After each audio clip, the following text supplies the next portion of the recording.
പശ്ചിമ ബംഗാളിൽ നിയമസഭാ തെരഞ്ഞെടുപ്പിനുള്ള രണ്ടാംഘട്ട വോട്ടെടുപ്പ് നാളെ 142 മണ്ഡലങ്ങളാണ് പോളിംഗ് ബൂത്തിലെത്തുക. അക്രമ സംഭവങ്ങളുടെ പശ്ചാത്തലത്തിൽ അതീവ സുരക്ഷയിലാണ് തെരഞ്ഞെടുപ്പ് നടക്കുക. അക്രമ സംഭവങ്ങൾ അരങ്ങേറിയ നോർത്ത് 24 പർഗാനസിൽ ഉത്തർപ്രദേശിൽ നിന്നുള്ള എൻകൗണ്ടർ സ്പെഷ്യലിസ്റ്റായ IPS ഉദ്യോഗസ്ഥൻ അജയ് പാൽ ശർമ്മയെ തെരഞ്ഞെടുപ്പ് കമ്മീഷൻ പോലീസ് നിരീക്ഷകനായി നിയോഗിച്ചു.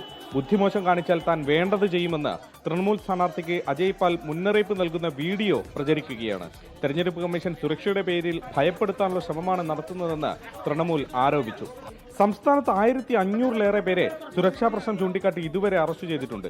2400 കമ്പനി കേന്ദ്ര സേനയെ സുരക്ഷയ്ക്ക് നിയോഗിച്ചു. ഇന്നലെ വിവിധയിടങ്ങളിൽ തൃണമൂൽ BJP പ്രവർത്തകർ ഏറ്റുമുട്ടിയിരുന്നു. സംഘർഷങ്ങൾക്കിടെ കാലിന് വെടിയേറ്റ CASF ഉദ്യോഗസ്ഥൻ സുഖം പ്രാപിക്കുന്നു. കൊൽക്കത്തയടക്കം തൃണമൂൽ കോൺഗ്രസിന് ശക്തിയുള്ള മേഖലകളിലാണ് രണ്ടാം ഘട്ടം വോട്ടെടുപ്പ്. കൊൽക്കത്തയിൽ നിന്നും ശ്രീനാഥ് ചന്ദ്രൻ, 24.